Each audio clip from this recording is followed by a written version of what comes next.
survival mode activated. To state over Oklahoma, 48-41. In Championship November, every moment matters more. Every play leaves you hanging on the edge of your seat. Every hit, every throw, every broken tackle is under the utmost scrutiny. With no room for error, it's time for these Sooners to rise to the occasion. Quick throw out, CD caught it open. 45 to midfield, 50. Goes far side, jumps over a guy. 10-5, you gotta be kidding me. CD Lamb may have just entered the Heisman race.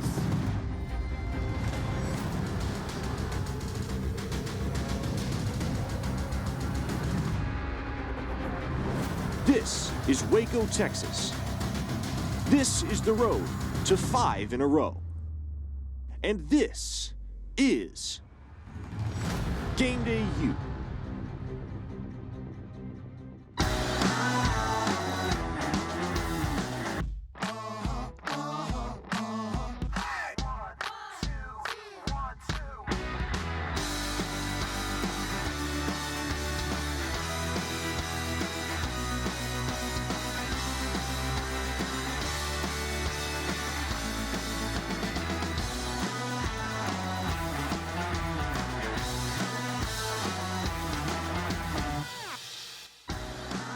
Welcome, College Football Nation, and good morning. Another episode of Gameday U here.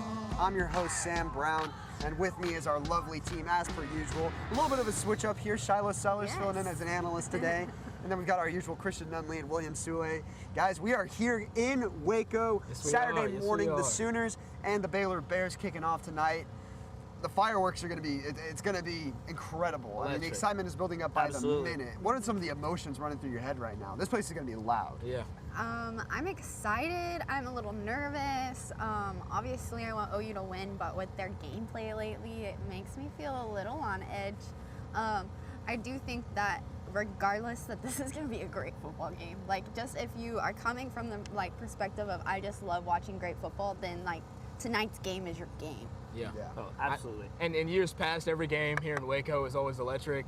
I mean, you look back through the years, RG3 playing here, Baker playing here, Sterling Shepard. All the games are one of the most dynamic of the season. I'm happy. I'm happy that the Sooners get the opportunity to play in game day. I feel like the Sooners got shafted a little bit earlier, not getting game day, and now they got the opportunity to play under the lights. So I'm excited. I'm excited. Yeah, and I mean, this game more than any other game I think up into this year is make or break for these teams. I mean, for the first time, Oklahoma. I mean, Texas, kind of, but the way that their season's gone, I don't think that it was going to last. This game really feels like it is make or break for one of these teams. I mean, Baylor's undefeated, not getting any respect by the College Football Playoff Committee, so I think they've got a lot to prove, but Oklahoma does as well. I mean, dropping a spot even after a win, granted, an ugly win that I think we're going to talk about in a little bit, but this game, even more than I think in Dallas, this game feels like it's going to be like right down to the wire, neck and neck.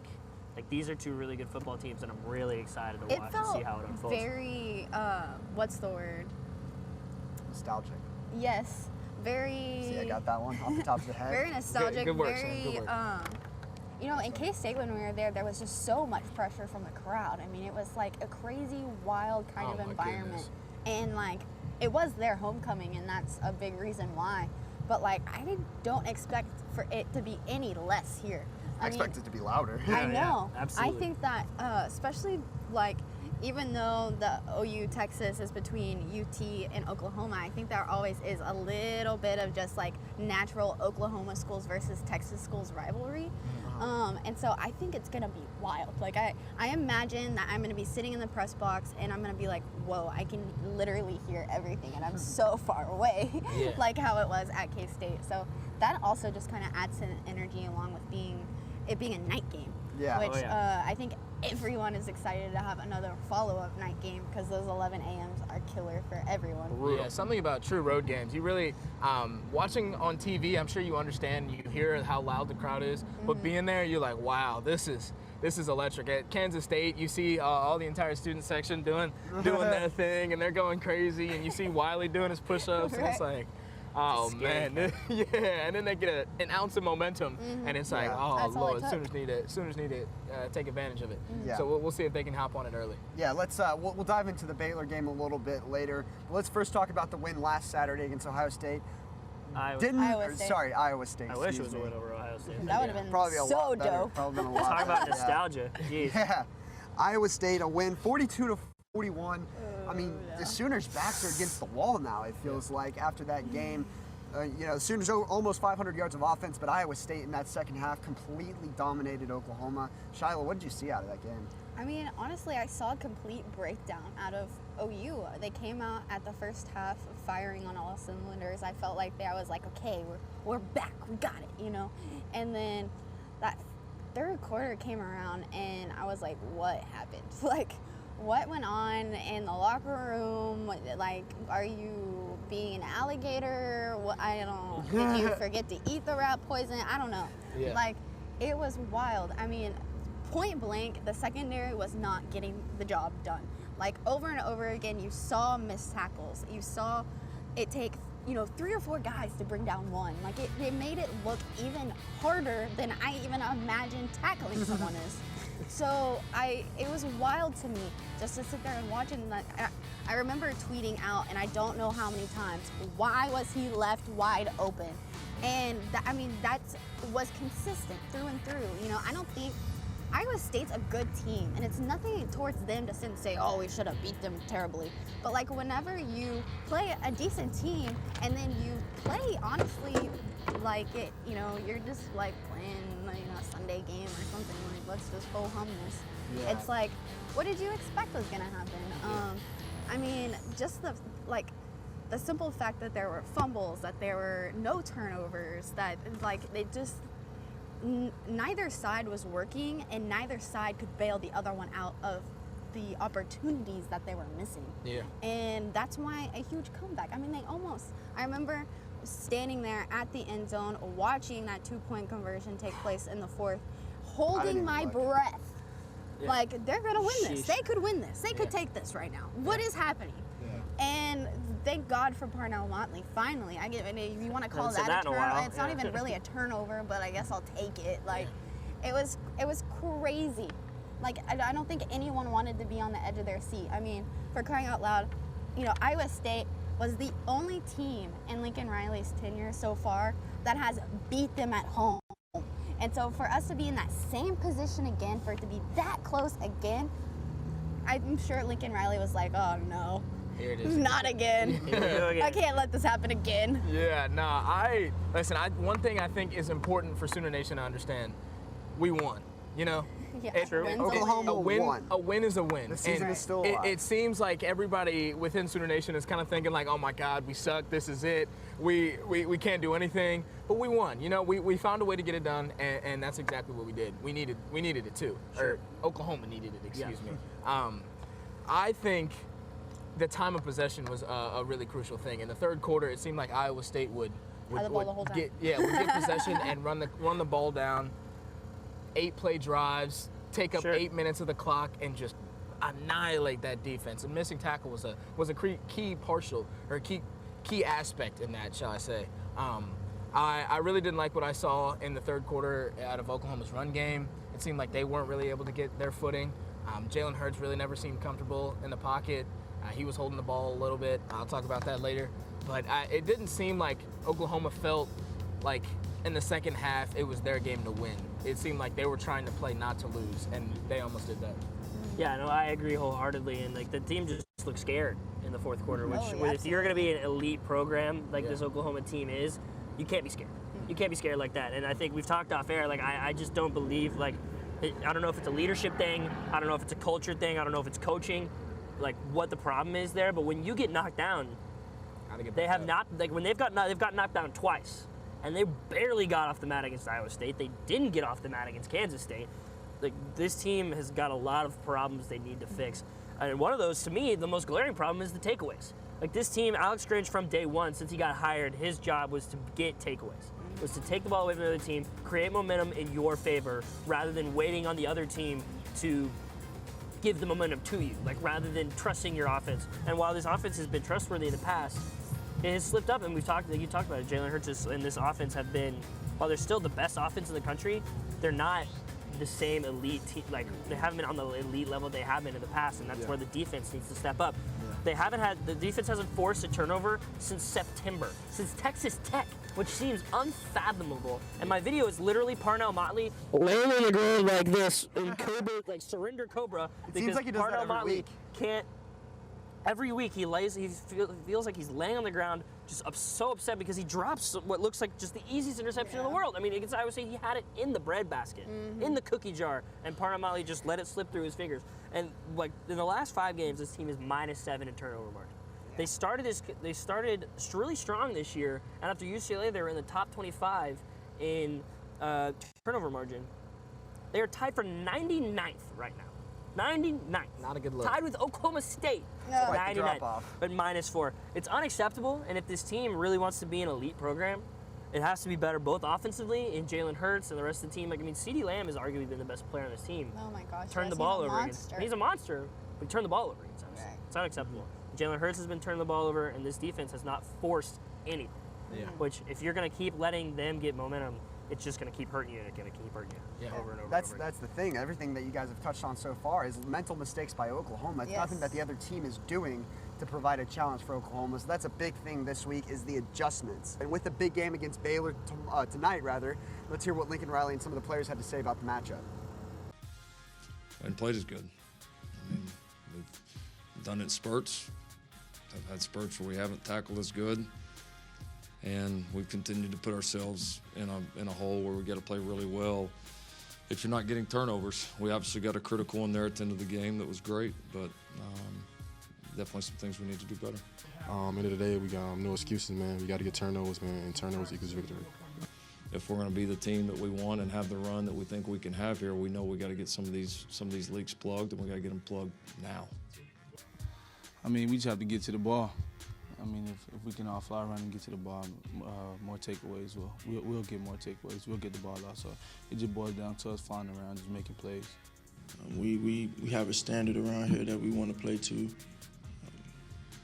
and we want to play that standard at all times. So back to work we go today. It's a night game in their place. With college game, there's a lot at stake, honestly. And we just got to go out there with the right mindset that we're going to handle business and just get out of there. But it's going to take a lot more than just the right mindset. You got to go out there, play physical football mentally, just mistake-free, just go out there and play complimentary football. They've played well. They beat some really good people, and will be a great challenge. Should be a fun atmosphere. We're excited to go down to Waco and play. Wise words there from Jalen Hurts, Lincoln Riley, and company, guys.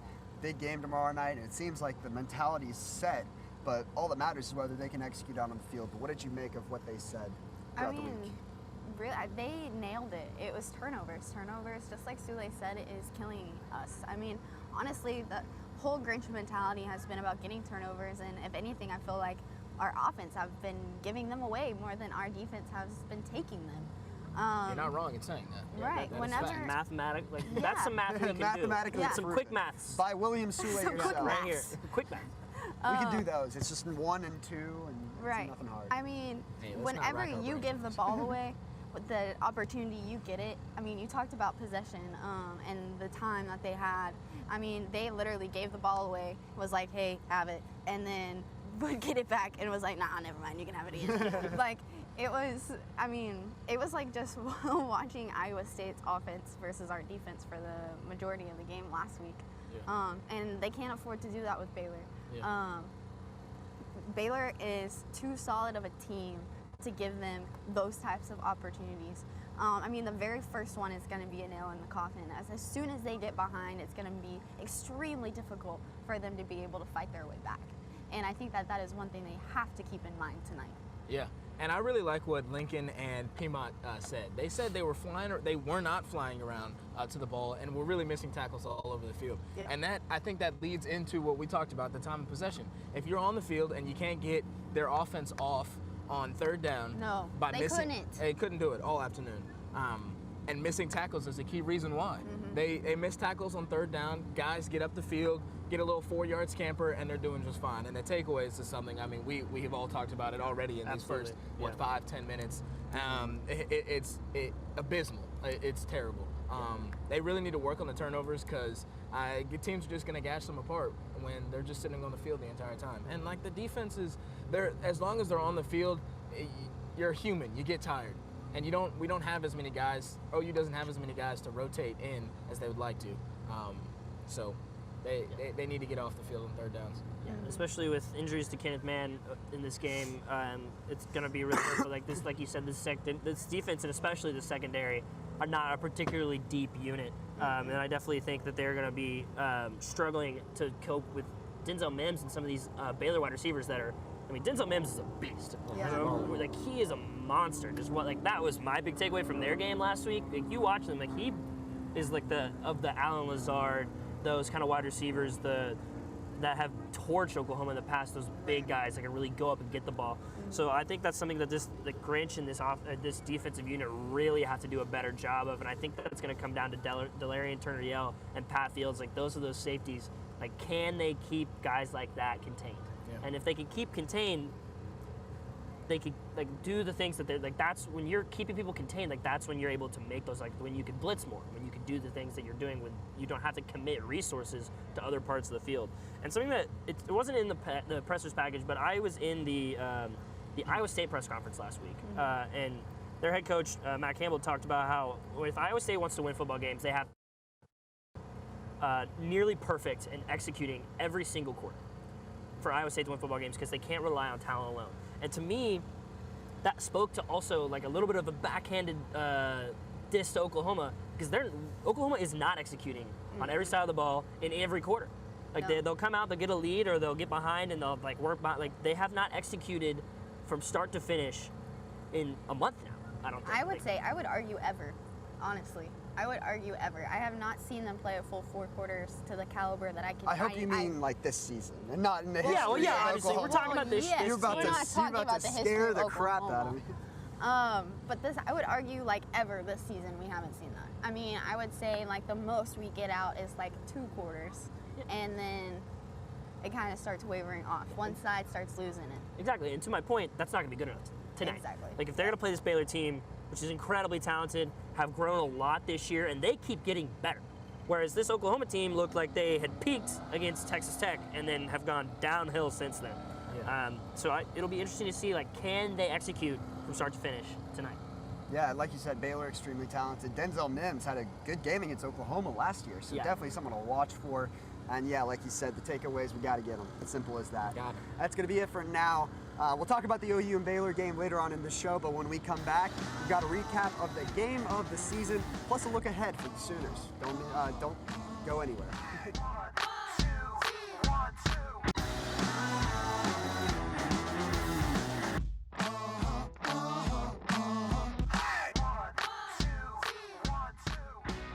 It's championship November, and the Oklahoma Sooners are looking to add to their collection.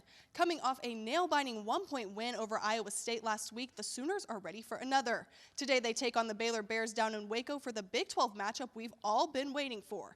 This is a huge opportunity for the Sooners to prove themselves after a rough streak. Both sides of the ball struggled last week, with the Sooners losing a 20-plus point lead, doing almost nothing in the second half.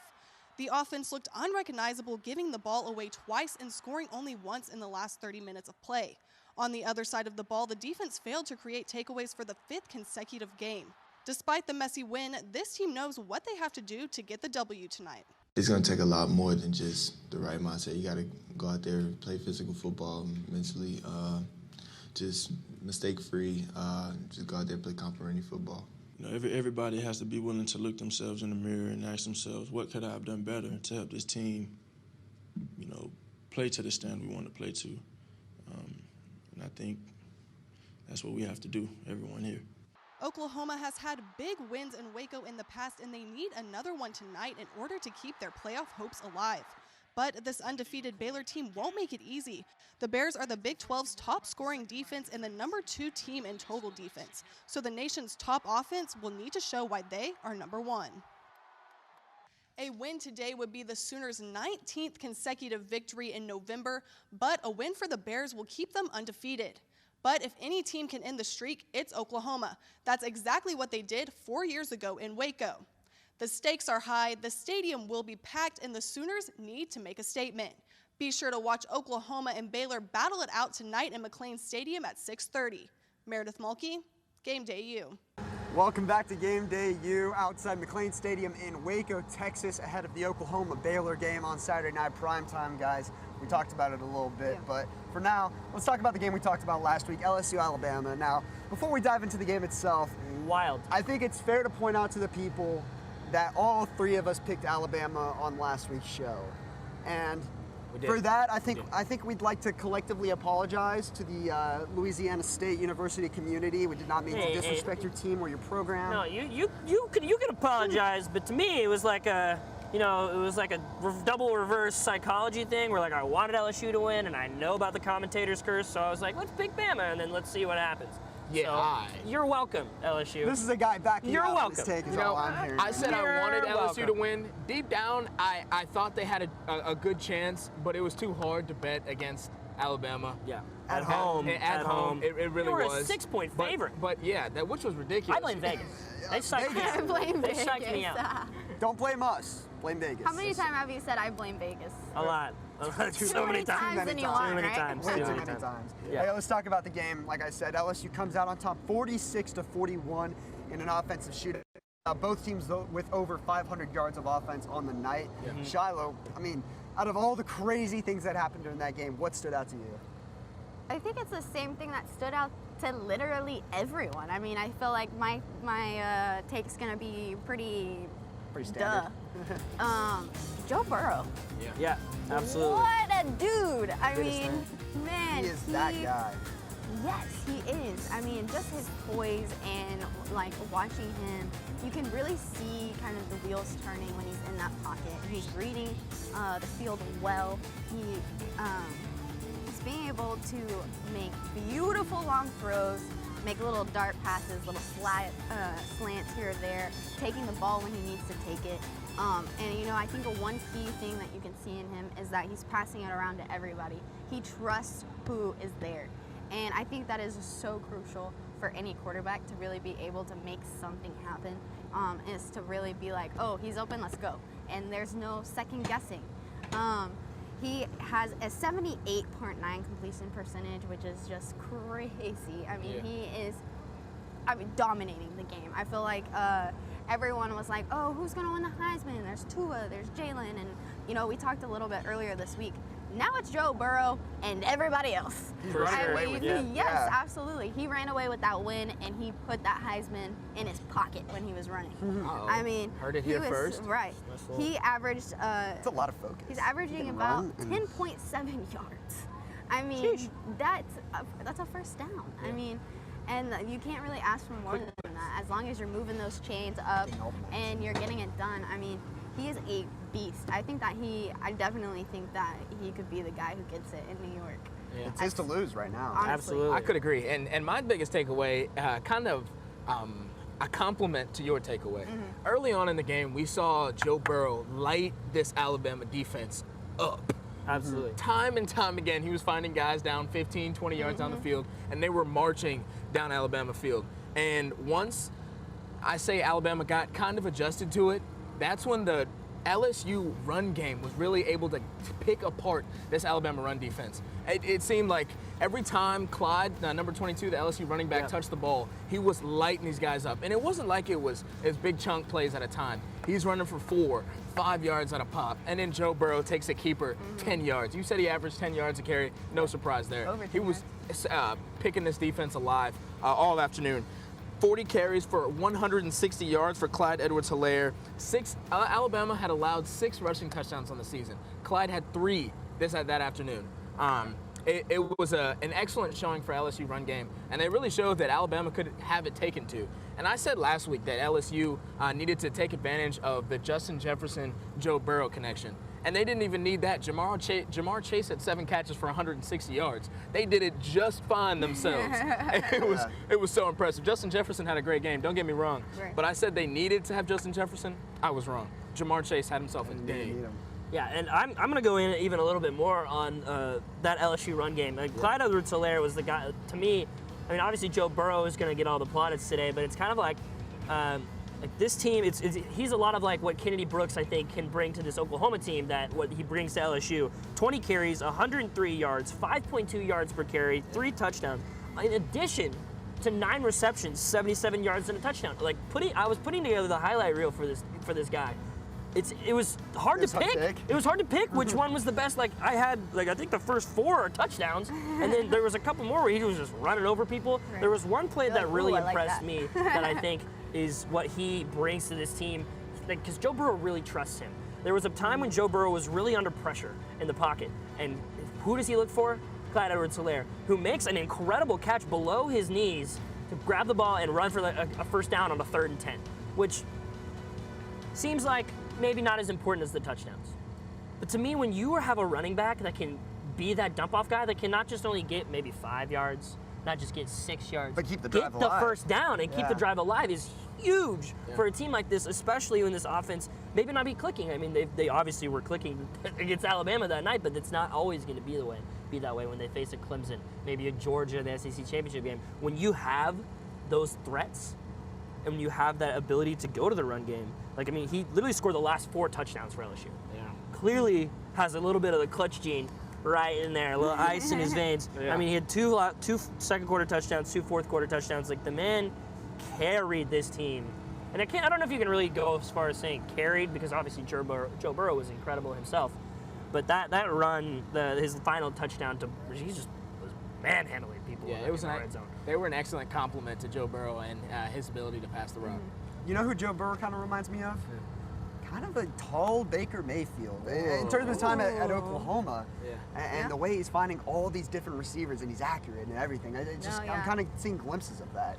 But no doubt this game had a massive impact on the college football playoff landscape. And you take a look at the college football playoff poll for this week, a brand new number 1, LSU jumps up to that top spot. Ohio State beats Maryland by 60 or whatever it was, ends up slipping down to number 2. I didn't realize you could win by 60 and fall in the college football playoff role. To my high school JV team, that makes sense. Jeez. Maryland's not terrible. They beat Texas, man. 5 now? They beat Texas one time.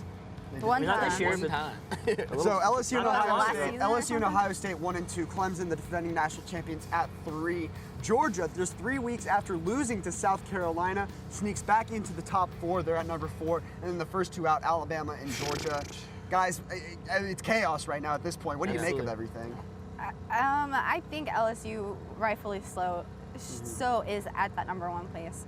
I think my issue, and I think maybe this college playoff committee issue, I don't know, maybe Sam, you'd know better than me, but he talks about like he sure does. I promise you that. But I think everyone has been saying the same thing about Ohio, and the issue is with their schedule. They haven't really beaten one of those big teams, and LSU has Don't Auburn. Disrespect my Badgers now. Sorry. Don't disrespect my Badgers now. Sorry. That was a good win against Wisconsin. Yes. I know, but if you look, LSU's got Florida, they've got Bama now, they've got Auburn. Just some like bigger teams on the slate. The biggest thing that is going for Ohio State is just how the margin of win that they've been able to do over and over and over again, which does speak a lot to the committee. We all know how much they love those points. Metrics. It's all about the saber metrics. Right. I don't know why Georgia's in there, man. Like, it really irks me. I'm like, why? Where did you come from? Well, let me ask you this then. We have teams that are undefeated that are nowhere near.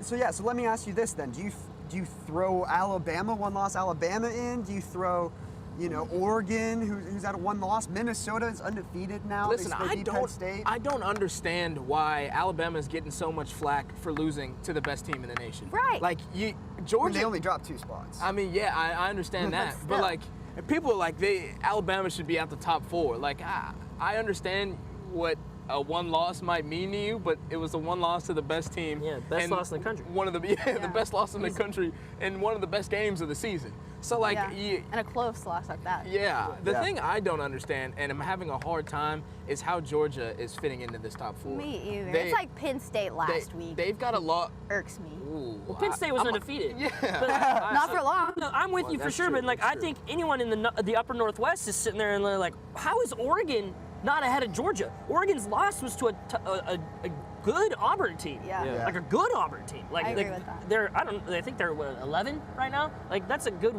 loss. Who did Georgia lose to? Like the Sisters of the Blind in South Carolina. I mean, they're like the worst team. They're like the bottom of the SEC. That's what I'm saying. And it wasn't even good. And I talked about this over and over and over again.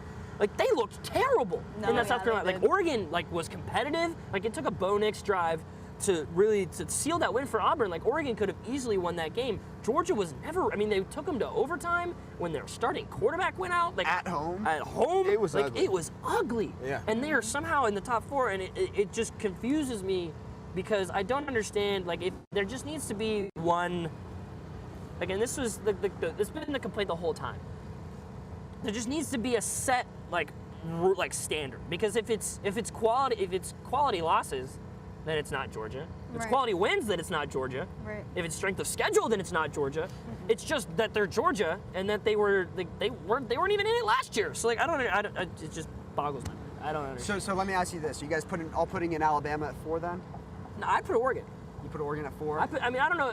Yeah, it'd be close. Like I think Oregon at 4 over Alabama. I think I would put Bama in there, just because of the, like you said. I mean, it's like one loss to the number 1 team. Like how bad is that compared to Georgia, who lost to whatever school Sule threw out there, and East Popcorn State was able to come back within 3 weeks. I mean, I feel like people are like 3 weeks a long time. Not really. Now we're talking about rankings, and so it's kind of wild to me that they jumped down decently low. I don't remember what they were ranked, and then now they're all the way back at the top 4. They're back in it. Yeah. Why? Yeah. I think Alabama should have never really lost that. Yeah, I mean, I do think Alabama isn't wrong in being there, but it's so hard to take one of those teams that are undefeated and don't have any losses and leave them on the outside looking in. Yeah. I don't get it. I really don't. Yeah, still plenty of time to figure things out, and I mean, we're definitely going to need to. Plenty of chaos left to be figured out, including this game tonight here in Waco. But we'll touch on that later on in the show. We'll talk about Oklahoma's remaining schedule when we come back here in Waco. But after the break, it's the remote team, or excuse me, the studio team, Baylor Hurst and the rest of the squad back in Norman. We'll see you then.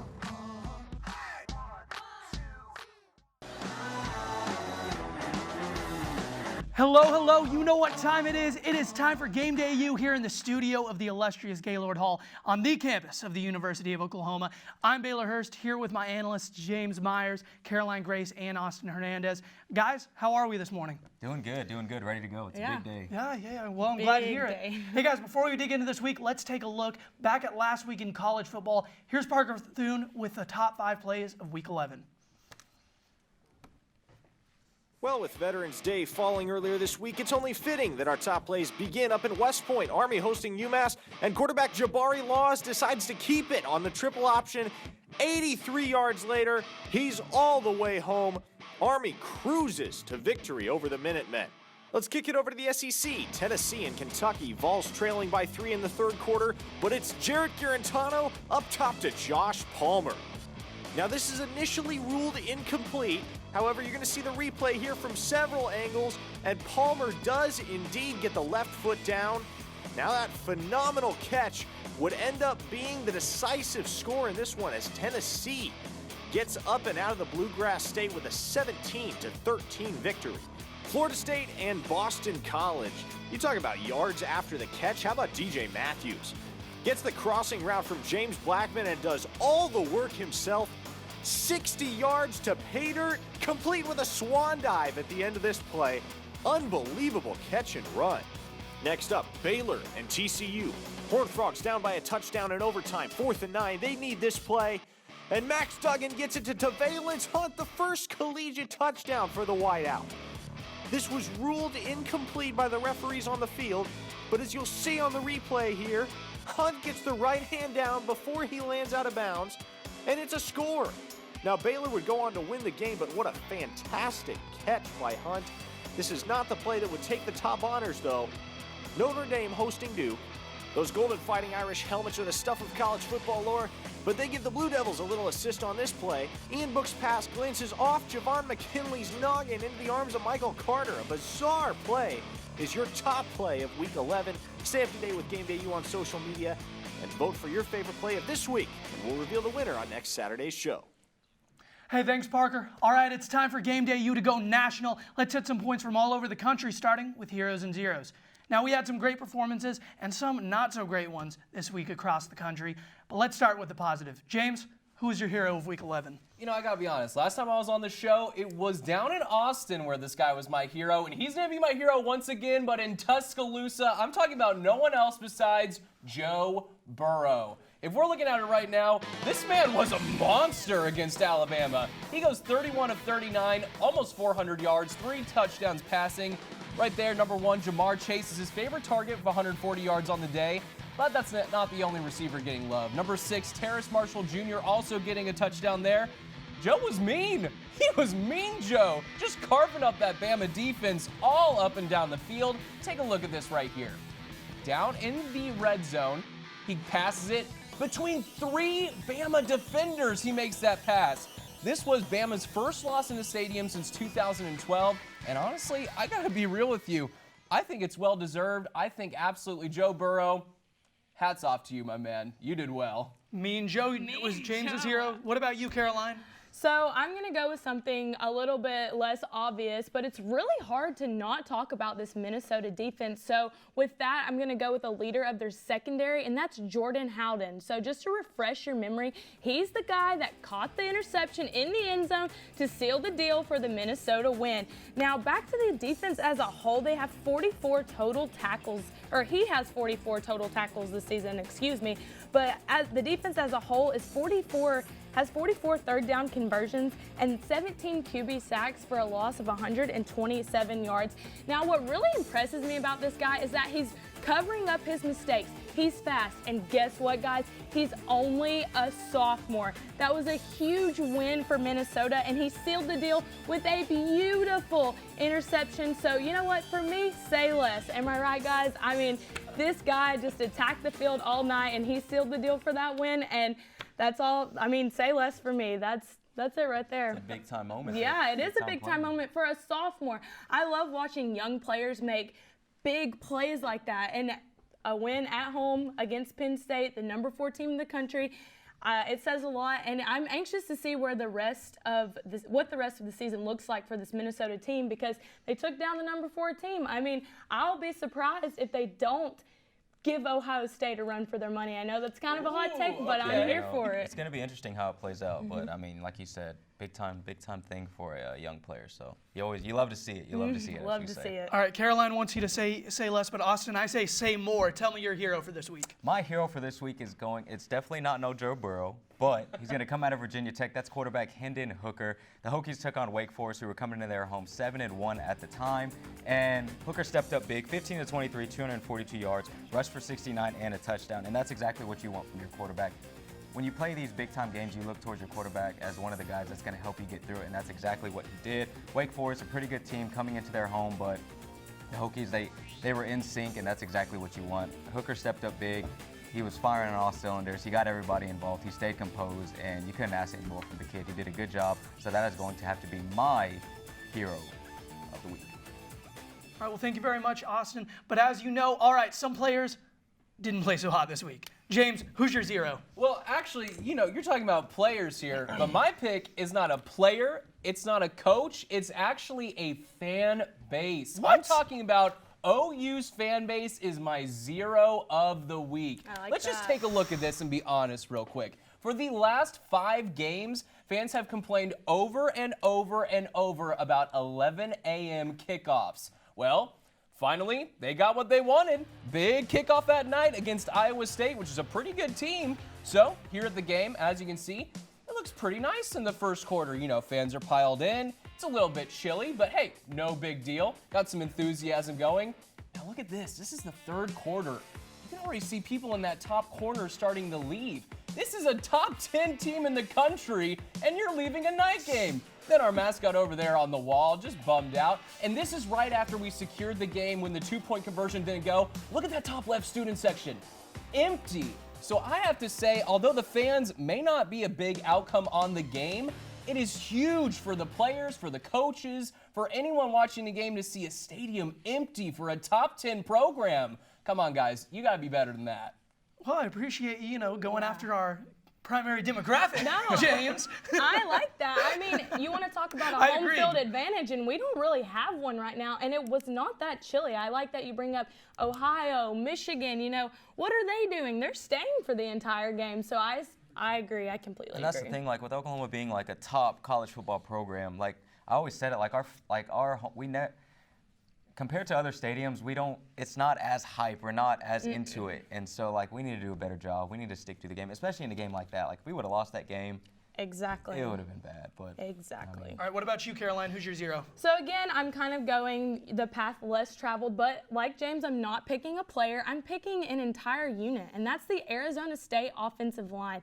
Now, I picked that unit because I'm so tired of everyone always blaming mistakes on the quarterback. So they completely blew a coverage, and for that, it cost them the game.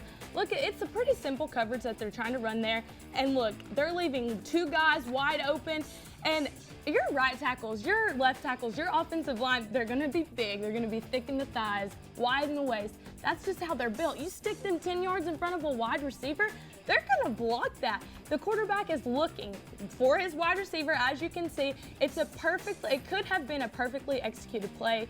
USC is 1st and 10 on their own 30-yard line. They have 26 seconds left. That play would have again put them in first down territory.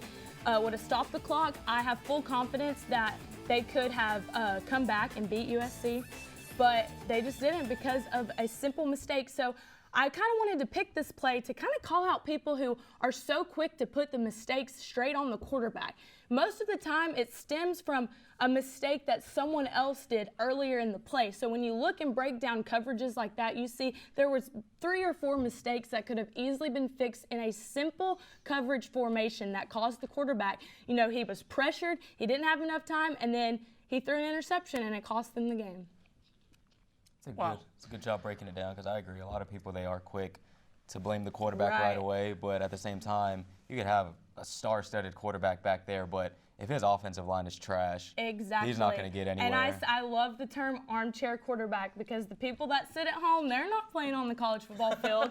Even sometimes like us, I kind of get a little like, where I'm not out there doing it, but this is one of those plays where you just see time and time again that the quarterback takes the brunt. So. Thank you, Caroline. Austin, what about you? Who's your 0? I'm going to stick with the quarterbacks here, and I'm going to go with quarterback Sean Clifford out of Penn State. Now, they took on Minnesota at home, and coming into this game, Penn State was coming into the game ranked number 4. And so, obviously, the College Football Playoff Committee, they thought highly of them. They thought that they deserved that number 4 spot. I didn't think so, but I'll get to that later on in the show. But just Sean Clifford, 23 of 43, had 3 interceptions, and when you're playing a team like Minnesota, they're going to be able to capitalize off those interceptions, so you cannot make mistakes like that. I talked about it earlier, we look towards the quarterback for these big-time games, and, he just didn't do his part. He threw the game-ending interception that, he could have he could have took the lead there and won Penn State the game, but like I said, he didn't get the job done, and, you can't have that from your quarterback, especially when you're playing a team like Minnesota. All right, well, when we return, we're going to find out if Minnesota is for real, and is Joe Burrow a lock for the Heisman? Don't go anywhere. You won't want to miss it. Game day.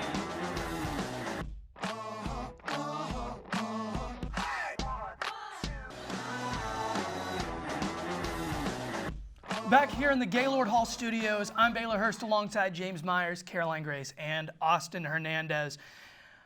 All right, it's time for 3 and Out. We've got the hottest takes in the college football landscape here and now. Guys, let's get right into it. We're going to kick things off in the SEC. Last week, Alabama fell to the Tigers at home and virtually eliminated themselves from the SEC championship conversation. They dropped to 5th in the rankings behind LSU and Georgia.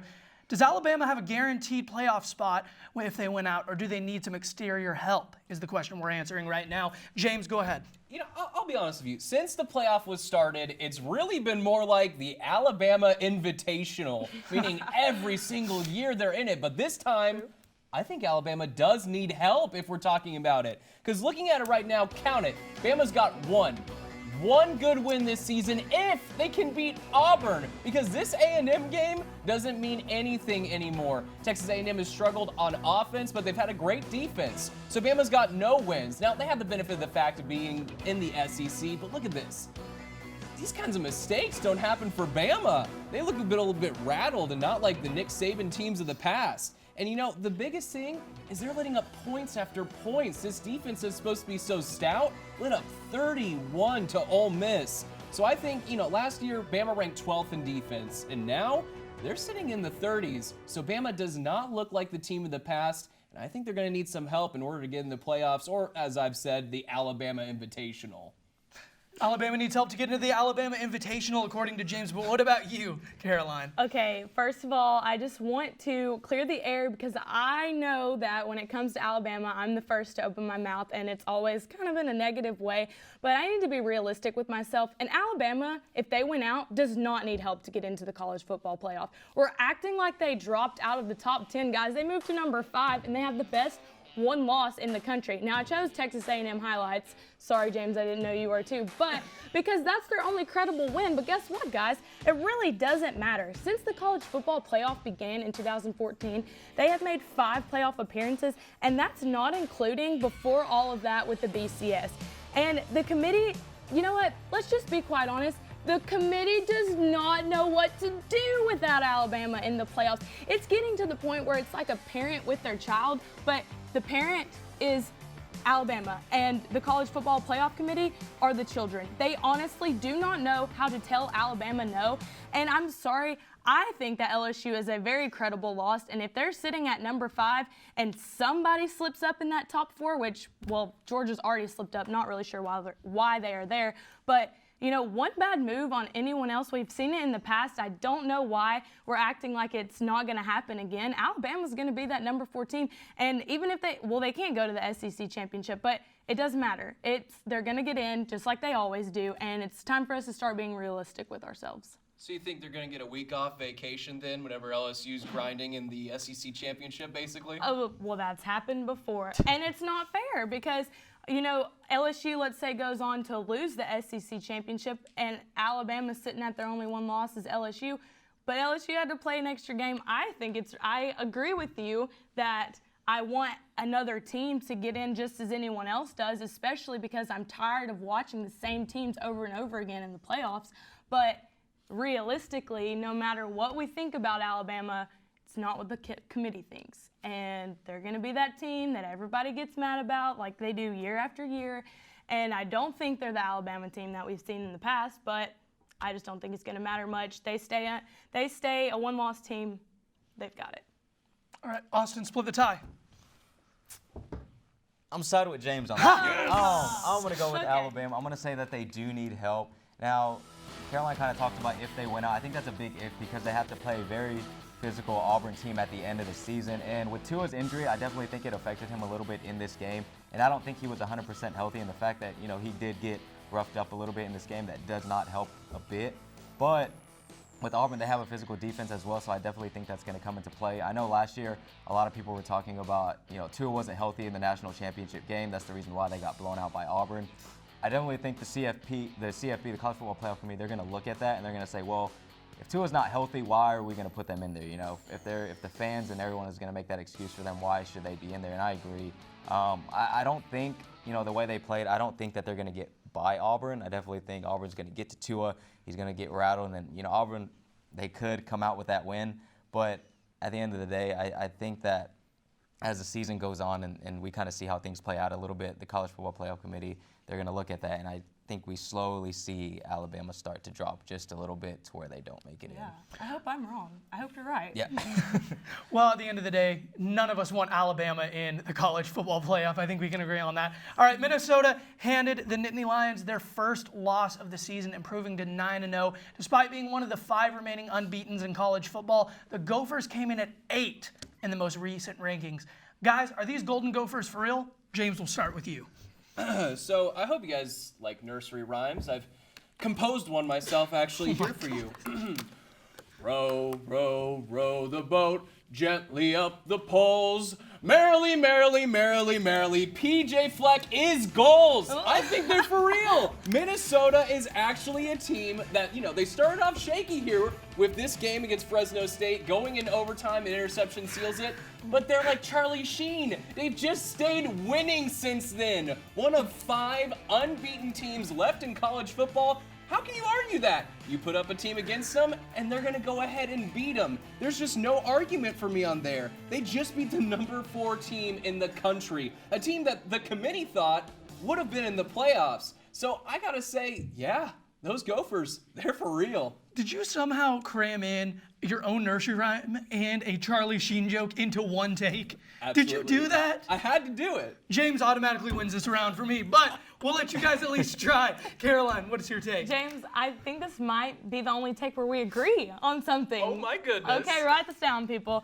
All I've got to say is yes, Minnesota's for real, and y'all have heard me sit on my soapbox about their defense, but let's get to their offense. They're averaging 37 points per game, and they have solid wins against good teams. Now, I see where some people are coming at the committee saying, like, look at who they've played. First of all, they just knocked down who the committee thought was the number 4 team in the country. Whether you agree or disagree, that little number 4 is right next to their name up there on the screen.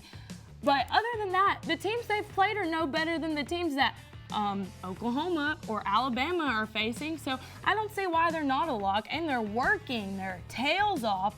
There's nothing I love more than seeing a team that puts their nose to the grindstone and plays for something. They're exciting to watch. They just got a huge win at home. I don't think there's a lot of more, teams in their schedule right now that can put up a fight against them. It's going to be interesting to watch them in the Big Ten playoff, but heck, I'd give it to them. They're a fun team to watch. They're working their tails off to get to be the best team in the country, so I'm with you. Let's row the boat down the stream.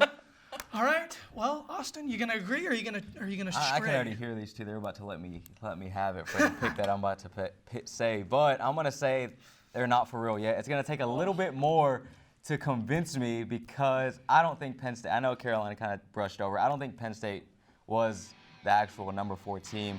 Their only notable wins come from Iowa, who was 17 at the time, and they beat Michigan as Michigan slowly started to come back into that game. And as we all know, Michigan's not a very good team. Amen. So it's gonna take some time, and I want to see how they get through the rest of this season before I make my decision.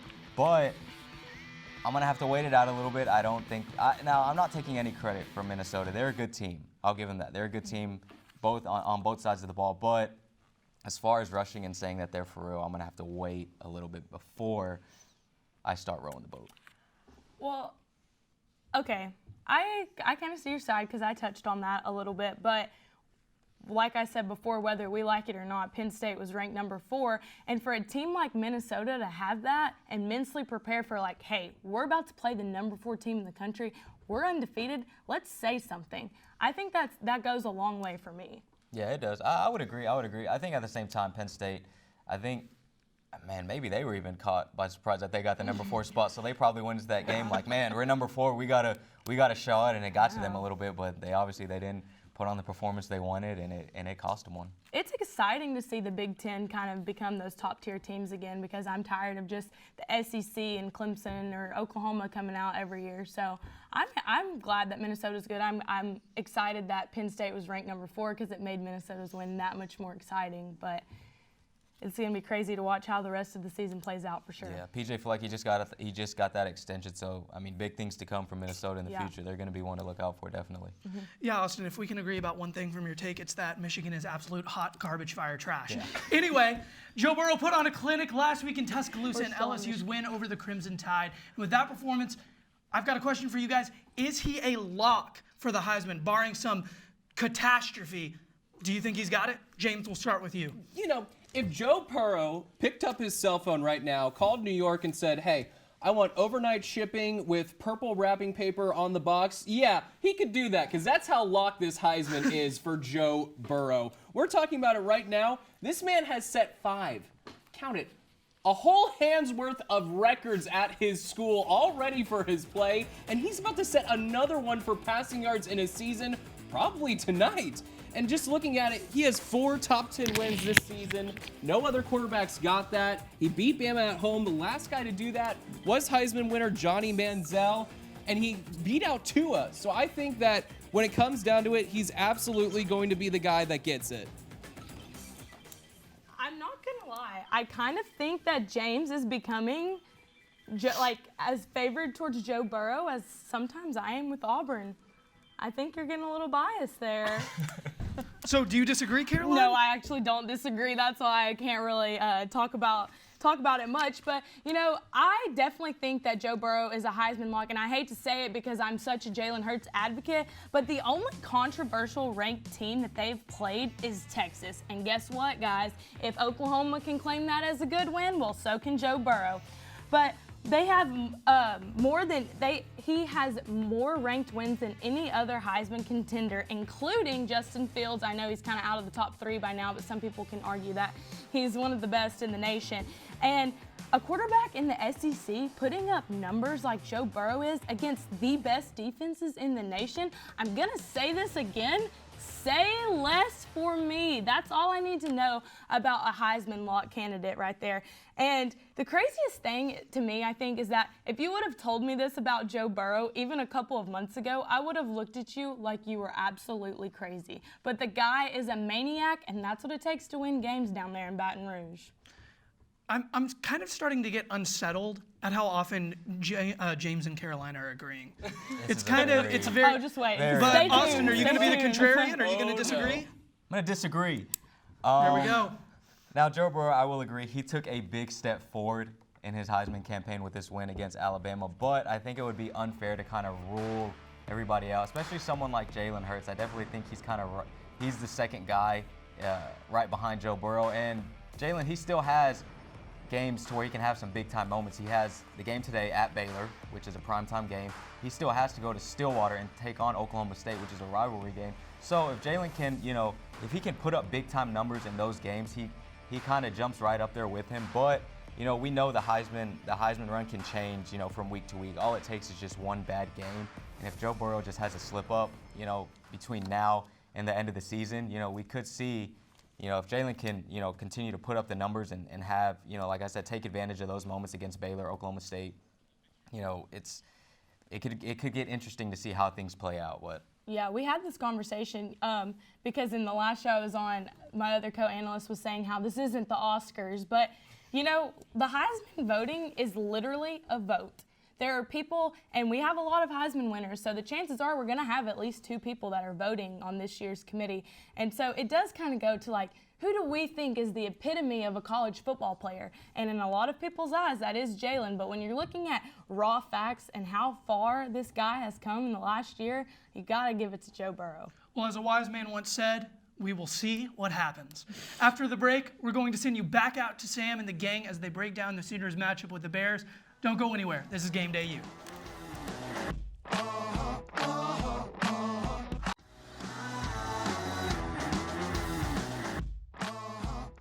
Welcome back to Game Day U. We are back here in Waco. A couple good blocks from the studio team, but now we are back to talk some more college football. Shiloh Sellers, Christian Nunley, William Sule sitting alongside me. Guys, let's talk about Baylor a little bit, because Baylor is obviously 9-0. We're doing the Macarena. We're doing. Christian's doing something. Yeah. Sule's actually doing a sicko. It's nice. Yeah. No, let's talk about Baylor. I did my research. Attaboy.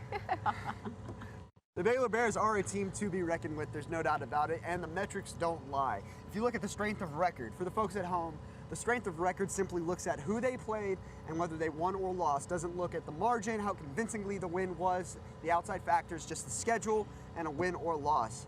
Baylor's third in the country in that regard. They've beaten the teams that they're supposed to beat. And if you look at the numbers, since the college football playoff started in 2014, each of the top 4 teams in the final polls every year were in the top 10 in strength of records. So definitely a telling statistic, guys. What does that say about the Bears and Matt Rule's coaching job? I mean, they've been getting the job done. No doubt about it. They have some very, very talented people.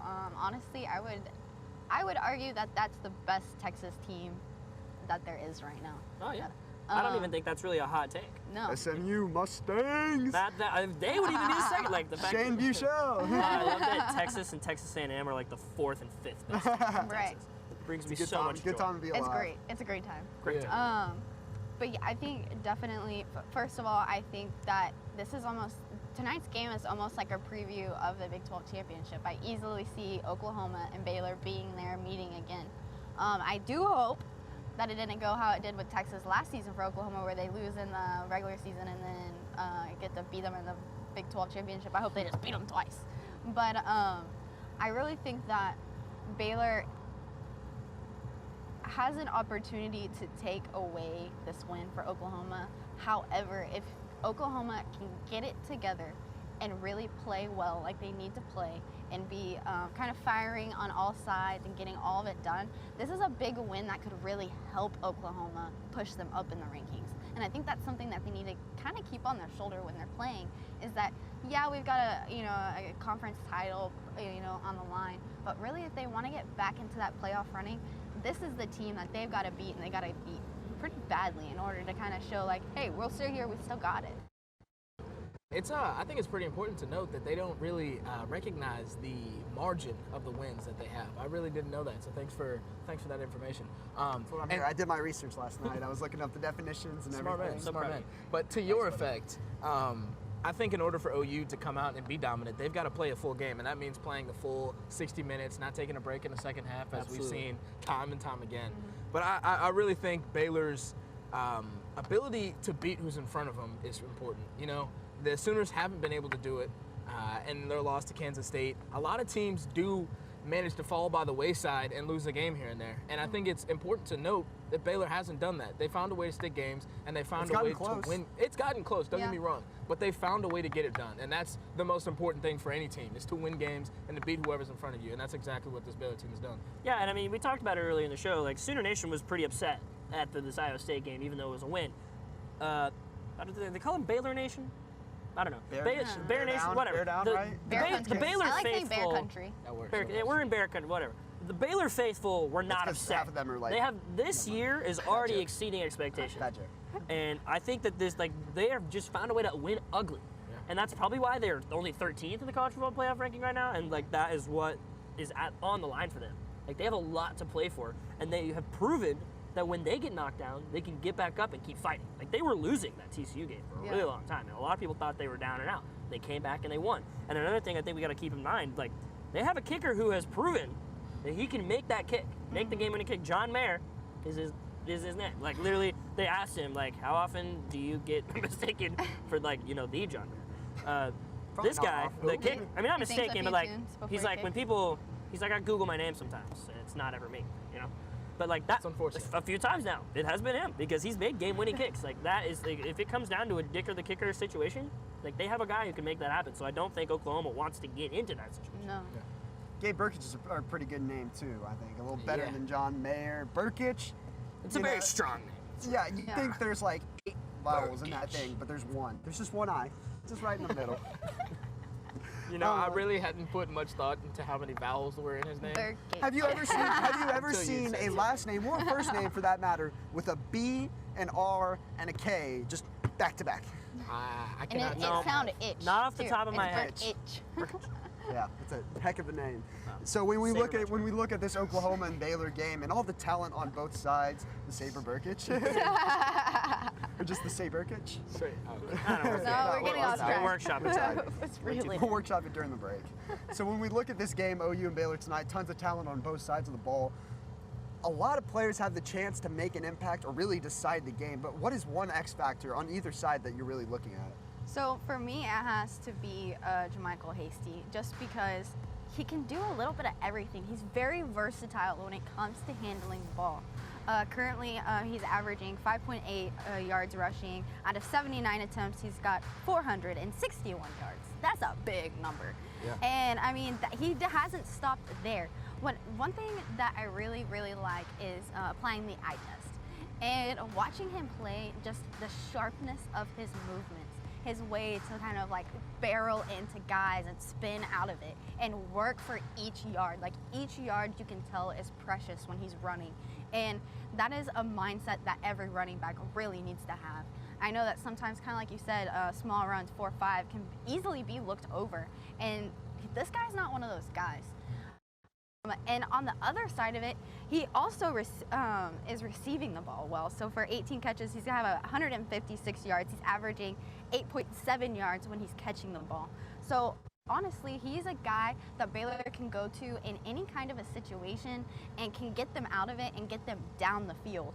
And I think that is going to be really important, especially against a team like Oklahoma, who can kind of, figure it out, put it in a hard spot, and really, honestly, hopefully, that defensive line will put a lot of pressure on that pocket so that they are forced to kind of just get rid of it. And I think JaMycal Hasty might be that guy that they turn to in those situations that really makes something big happen. He's a guy that they've got to keep an eye on defensively. Yeah, the one thing that Oklahoma has done well, the interior defense has been pretty solid against the run. The exterior defense, not so much, but interior solid. Right. Christian, Absolutely. what about you? Yeah, I mean, we touched on it, and I'm glad you mentioned that their running back, JaMycal Hasty, was so important because in today's day and age, it is crucial to have a running back that can make plays in the passing game. You see it on the NFL level with Christian McCaffrey and a slew of other guys. Alvin Kamara is just two to name at the top of my head. Clyde Edwards-Helaire did it well. But on the other side of the ball for the Baylor Bears, I'm going to have to go with Blake Lynch. This guy has been all over the field for the Baylor Bears in years past. Last season, he balled out against Oklahoma, so that's the highlights we're going to roll with. But this guy has played 18 different games at 5 different positions. He started each of them. 5 different positions. Where? Corner, linebacker, safety, running back, and a little bit of wildcat quarterback here and there. This guy can do it all. Running back heavy Bears. show. Yeah, no, he doesn't play running back primarily. He plays like a little bit of an outside linebacker, kind of similar. Once to you're a Buki. running back, you're always running back. Huh. You always got that in your bones. Yeah, I'm sure a few others would always got the disagree, ground but so be it. Yeah, he kind of reminds me of a Tyrann Mathieu kind of guy. Yeah. He's able to cover, he's able to spread out wide and cover your primary receiver, but he's also able to stick his nose into the running game and make plays around the edge and be an edge setter for run game plays. He had 11 total tackles against Kansas State, 1.5 sacks in that same game. So I'm telling you, this guy can do it all, and the Sooners are really going to have to key in on him and not allow him to kind of get going and disrupt this run game if they want to be successful. Especially with the offensive line troubles over the last couple of weeks. And Ely will be coming in injured. He's doubtful to play, I believe. Swenson's coming off injury as well. They need it from a lot of guys. Yeah. Yeah, and I'm going to kind of like work a little bit on the other side of the ball in that same vein. We've talked a lot about running backs this show. You talked about Baylor's. I'm going to talk about Oklahoma's because I think that getting Kennedy Brooks going is so vitally important to the way that this team operates. I mean, he had 15 carries for 132 yards last week against Iowa State. In the drives that Oklahoma scored, 10 carries, 124 yards. In the drives that Oklahoma did not score, 5 carries, 8 yards. That to me means a lot. And what that says to me is that when he's going, when they can get that ground game established, this Oklahoma offense has no limits. Right. But it's not all passing, it's not all air raid. They have to have Kennedy Brooks going. And I think that if they are able to get him going, like you looked at it when we were talking, one of our producers and I were talking off air, like Kennedy Brooks, like we weren't even sure that he had a touch in the second half, other than he had obviously had a big play. He was the only one that scored in the second half. Yeah. But outside of that drive, I was not entirely sure that he did anything. And that to me means that while he did have carries, they were ineffective and they weren't they were ineffective. He couldn't get the ball going. Baylor has the 31st rush defense in the country, 2 better than Alabama, which, say that what you will, but that means that this is a good unit. And like you said, like Blake Lynch and those guys, they're going to be keying on that. And I think the way that Jalen Hurts has struggled, they're going to try and make him make plays, which is odd for us to sit here and say they're going to force an Oklahoma quarterback to make plays. And not. But I think if they can keep Kennedy Brooks bottled up, it will force Jalen Hurts to have him make mistakes. So the key to me, the X factor for this team, is can Oklahoma get the ground game going, whether it be Kennedy Brooks, whether it be Ramondre Stevenson. It's huge to opening up so much more for this offense. I think a key, though, there is that you didn't say Jalen Hurts. I think Jalen has to get the ball out of his hands. Like, that is what it comes down to. I'm tired of seeing his name leading our rushing. I agree. I mean, not just yards, carries too. Right. Like I'm like every time he runs with the ball, I scream inside. Like I am just so tired. Well, one, having your quarterback keep the ball that much puts him in way too much dangerous positions. Yeah. Like, just straightforward. And I think getting the ball out and setting a good pace is going to be really important. Yeah, a lot of things to look forward to in that game. We're going to talk a little bit about Oklahoma later on in the show. Call-outs, final words, score predictions. You love them. We love them. It's going to be a great show. But for now, we're going to toss it back to the studio team. Baylor Hurst and the rest of the crew will take it over.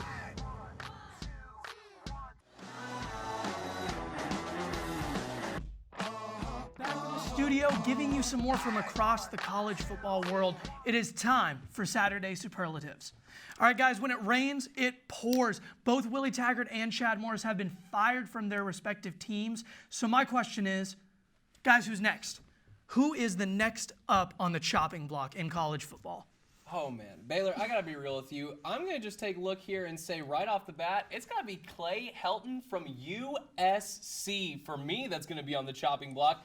Let's just look at it and be honest here. USC is supposed to be a powerhouse. They're supposed to be huge. They're supposed to be one of the best top 10 teams in college football. And this season, oh no, they're not diddly squat this year. And a lot of it stems from coaching. That's the biggest part of this USC's team's downfall right now. They're ranking at 37th offensively, 86th in defense. But, you know, they've got some things they're top 30 in. You want to know what it is?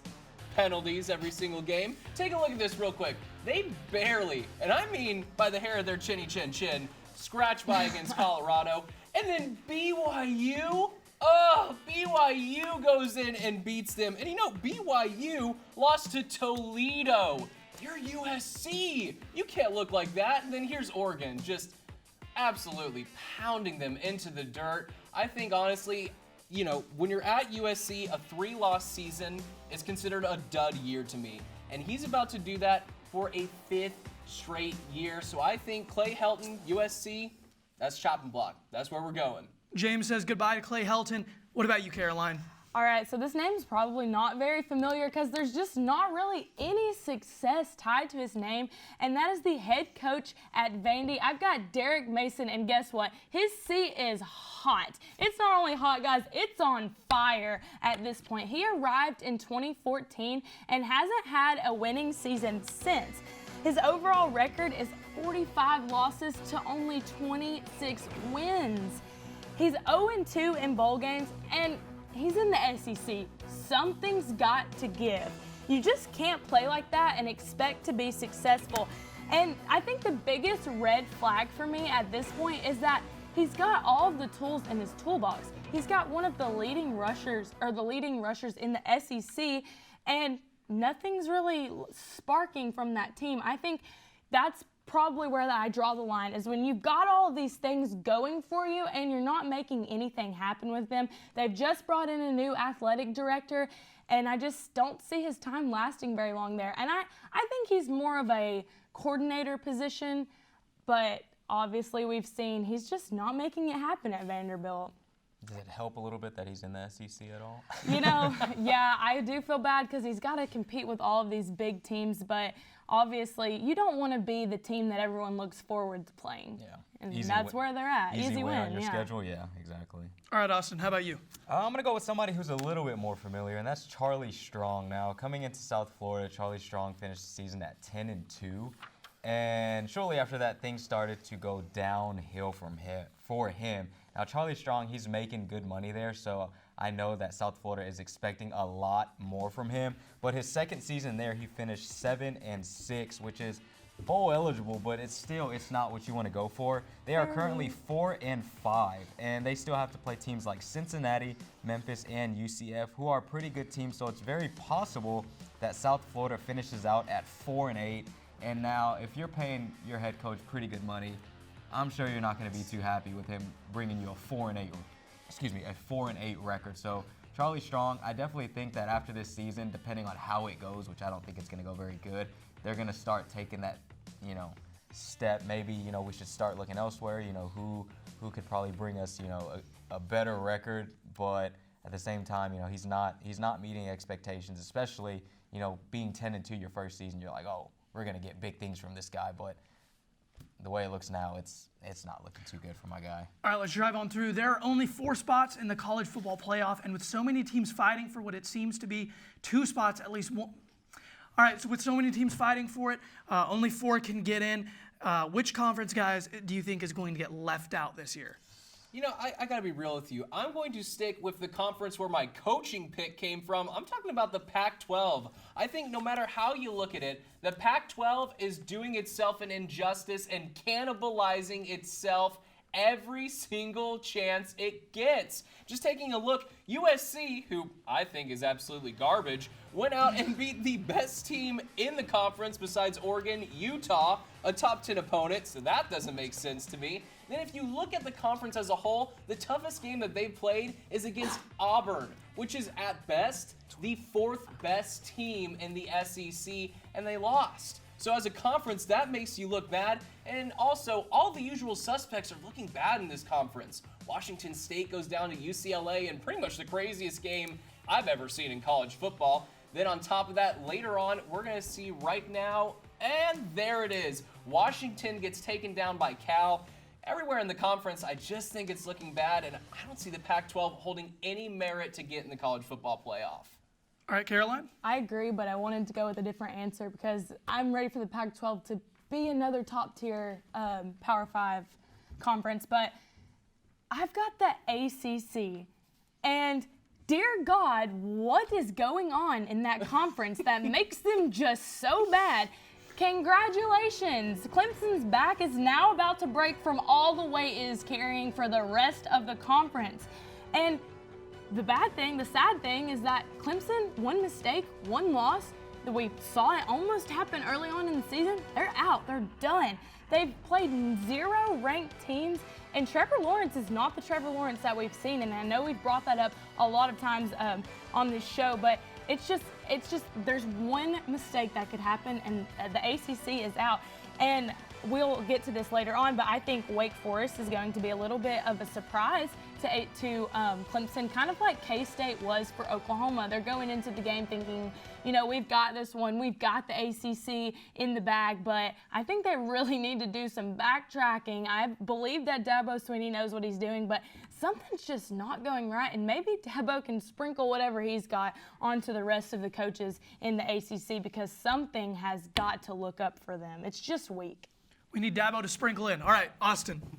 I agree. That's a good pick, but I'm going to go Big 12 on this one. And the reason for that is Oklahoma, they currently sit at number 10, and Baylor sits at number 12. They're pretty much the 2 teams that are pretty much representing the Big 12 very well. And now with Oklahoma, after that loss to Kansas State, it did hurt them. And they needed to come back and pretty much dominate every team, and they didn't do that last week against Iowa State. They barely won that game. And with Baylor, you know, I don't know what happened last week when they faced TCU, but I mean, they won it in overtime. It was a close game and pretty much a game that, you know, many of us probably thought they should have just went out there and blew them out. But I mean, I think that there's so little time with the Big 12 to work with, and with, you know, they got 3 SEC teams ahead of them. They got a couple of Big 10 teams ahead of them. They got Pac-12 teams ahead of them. I just think there's too many teams in front of them to make something happen. All right, so building on that question, what team that isn't so likely to make it in to the college football playoff do you think could play spoiler when the final votes get cast? Is it getting hot, James? Is it getting hot? Baylor, I gotta just tell you, my pick is commonly known for their extensive tunneling and their ability to destroy whatever they come into contact with. I'm talking about Gophers. More specifically, I'm talking about the Golden Gophers. I'm talking about Minnesota. That's right, guys. They are for real. And hey, I think they got a chance here to spoil some people's seasons. I think if they went out for the rest of it, they're going to beat Wisconsin. Then they go in, they'll play against Ohio State, and they could take them down. That spoils the season right there. On top of the rest of the Big Ten, it would spoil any chances for 2 of them to get in. You know, this is a Cinderella team. Everyone loves a Cinderella story. They're winning games the old-fashioned way. Dig your cleats into the dirt. Move that man. Take care of your job. And that's all they're doing. It's nothing flashy. It's nothing crazy. It is just absolute old-school football. And hey, tell your grandkids about the season that Minnesota started out 9-0 because, yeah, that hasn't happened since a lot of our grandparents were children themselves. You couldn't have said it better. Minnesota wants to win, and I can't believe we are agreeing so much. I'm sorry, but it's weird. I know, I'm personally it's weird. offended by the amount of agreement No, happening on the left side. I couldn't agree anymore. You hit it on the head. Well, Caroline, are you going to copy and paste that answer, or do you have another answer for me? I'm not, but listen to me, okay? I'm tired of it. There's one team that can spoil the college football playoffs starting today. Let's call it like it is. It's the Auburn Tigers. I'm walking off the set. I'm walking. Stop. I'm out. You know it's true is the sad thing. They're the only team that can help out the rest of the one-loss Whirlwinds. And hello, Oklahoma fans, guess what? You need them to win, okay? So let me just remind you that they went down to Death Valley and held LSU to 23 points. Okay, they lost. I get it. Let's not reminisce on the past, but they only lost by 3 points. Alabama let LSU score almost 50. Sure, they have an unexperienced offense, but their defense is going to rattle Jake Fromm and Tua Tagovailoa, and I do not want to hear any excuses about, oh, he's not healthy. Get over it. So, just so happened that this year, the team that they played in the East was Florida. It could have been like Alabama and pick some chump change team like South Carolina or Vandy, but we're looking at a 2-loss, good Auburn team. So, since we all need to be Auburn fans for the rest of the season, I brought you guys a little something. I'm not put. There's no. So y'all can just go ahead and say War Eagle, because there's no way Oklahoma's getting in unless. Why are you the way that you are? I hate so much about the things that you choose to be. What is the War Eagle? I just want to point something out really quick. I want to go off topic here for a second. I want to show the viewers at home. I want to pull up a picture here to show the viewers at home why Caroline Grace is so heavy on the Auburn Tigers. I mean, that picture just screams Auburn there. She has been a supporter of the Auburn Tigers since she was a little youngin', and if that doesn't convince you all why you did me dirty. Why you did she's me picking dirty. Auburn. All right, I'm running the show. We're not talking about Auburn anymore. You know what, guys? I'll be honest with you here. I want a little help from Josh, our producer, right now in the control room. Josh, will you pull up a little thing for me real fast? I've been circumvented. Okay? Caroline, that's where we're at right now. Gaylord, I need you to go to Northwest Oklahoma City for me, specifically to the Looney Bin Comedy Club. You can take those jokes you were telling over to there where the audience, I think, would be in love with it. Oh, I'm sure All right, you guys have looked at me like I've been crazy all season. But you're acting like it's not realistic for Auburn to upset these teams. Not. It is. Austin, take us to your pick. We're talking about a pick. mediocre Alabama team and a Georgia team that lost They just lost to the number 1 team in the country. You know what? I'm done proving my point. You know what? You go before I pop off. I'm hosting. I just want to remind you that they went to Baton Rouge. Oh wait, none of y'all were there. Let me just recap it for you. None of us were there. LSU has one of the biggest home field advantages in the country, so for them to hold them to 23 points One of us is was there when ridiculous. Auburn lost.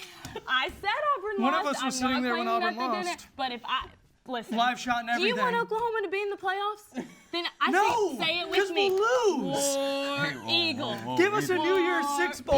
Easy. All right. Wrap this up. Caroline, Wrap this up. she does. Caroline, Who's your spoiler? She does make good points, but my spoiler's going to have to be Wake Forest. I know Caroline kind of brushed on it earlier. They have a good chance of surprising Clemson now. Clemson, they don't have any valuable wins. And so, I mean, I definitely think that coming into this game, they're going to expect it to be an easy one. But what makes Wake Forest deadly is that, they're coming off a loss. They really kind of, they're 7-2 on the season. They know they're going to probably go to a bowl game. But they kind of have that what do we have to lose mentality going into this game. Not a lot of people expect much from them.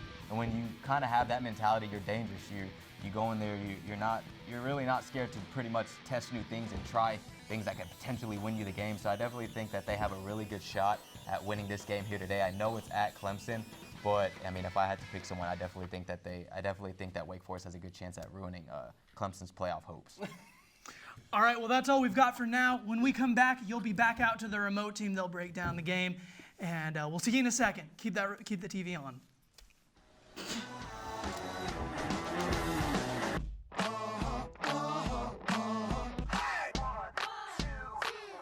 About Auburn.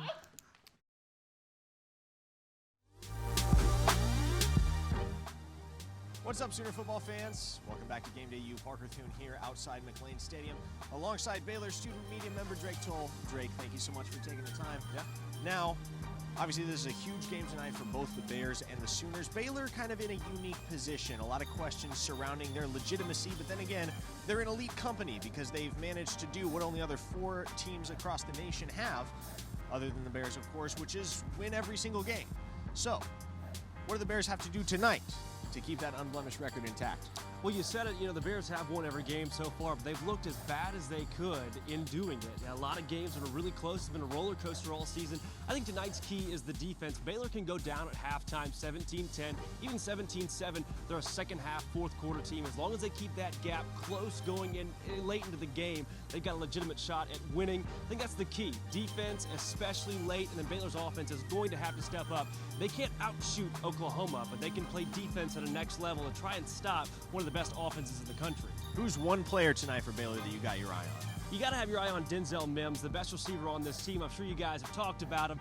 He really is possibly the best player overall. He's going to be the key offensively. If Charlie Brewer can get him the football, if Oklahoma gives him gaps, Denzel could go for 150, 2 touchdowns, and if that happens, Baylor wins the ball game. All right, on the other side of things, which Sooners player do you think the Bears should be most concerned about? Now, C.D. Lamb is obviously the Biletnikoff Award finalist. Let's take him out of the picture because much like Mims, he's going to get his.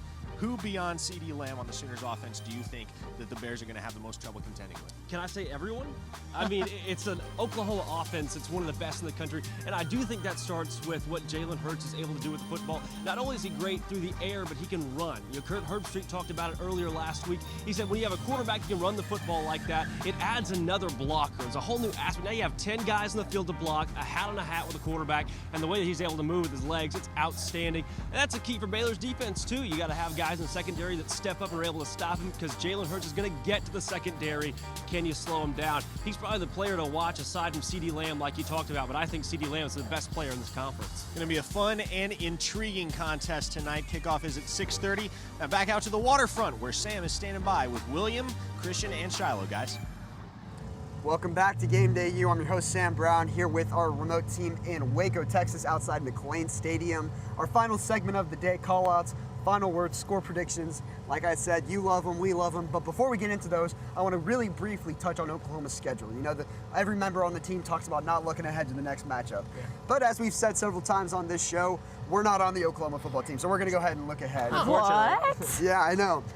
Not on the football team? Assuming Oklahoma gets through this game tonight against the Baylor Bears, they've got TCU at home next week, and then Oklahoma State Bedlam in 2 weeks. Yeah. If Oklahoma makes it through tonight, you guys have them cruising to the end, or maybe a confident lock? Where do you stand with this team? Cruising is a strong word. Yeah, I would say cruising. I mean, that Oklahoma State team is dangerous, and losing Tylan Wallace is obviously a huge blow to what that offense is able to do. But Juba Hubbard is arguably the best running back in the country. Yes. I mean, he is absolutely incredible, and so to be able to say that you're confident that Oklahoma goes into that game and walks away with a victory in Stillwater, absolutely not. I don't think there's any way that you can be confident. Defense, no. Do I believe that they are capable of doing it?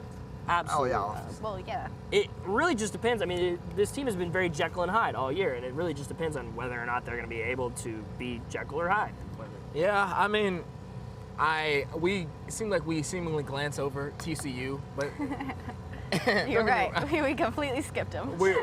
We did, but I don't doubt did the same thing the year before too. The power of this TCU team. They are annually good. So is Oklahoma State. I think the Sooners have a tough test the rest of the season, and plus the Big 12. Oklahoma could very likely end up seeing Baylor in the Big 12 championship. So seeing them twice is never a good sign. Mm-hmm. Hopefully the Sooners can find a way to beat them twice. Absolutely. I completely agree. I think that one thing that's really important is just the fact that both TCU and OSU are really scrappy teams. They can kind of come back and get you. And as we've seen, OU's been giving those opportunities to their opponents. I think that, but not to skip over TCU again, but no, you're more than welcome. I think that I won't stop our you. defense is already struggling. And then to put Chuba in the mix, I'm like, oh, no. I feel like Chuba would just like pick up our defense and just like carry him along with them. Like he's just like one of those like animals that can just like push his way through just about damn near anything. So it's like wild to me to kind of see that kind of dynamic and play out and like be able to put full faith in the OU defense. That's what I think is really holding me back on saying, yes, I'm 100% confident moving into these next weeks. All right, well, we'll see how things play out. But back to today, back to today's game, our favorite part of the show, final word. That it is. Shiloh, kick us off. My final word is gonna be rewind. We gotta rewind to back all the way back to the beginning of the season when our defense was hitting it. They were getting what they needed to be getting done, their assignments, their tackles. They were getting people out of there, and they were giving their offense time to get back in the game and make some stuff happen. In that same vein, we got to get back to Jalen Hurts being honestly trustworthy to the people that he has surrounding him. It seems like his level of trust has decreased because he's been keeping the ball more and more. We talked a lot about the versatility and the diversity of talent that they had, and now we're seeing, you know, the same 1 or 2, 3, 4 guys getting the ball, not as that Big 10, 8 or 9 kind of count that we were having. So I think they've got to get back to where they were. They've got to rewind the clock and figure out what happened, what the shift was, and fix it.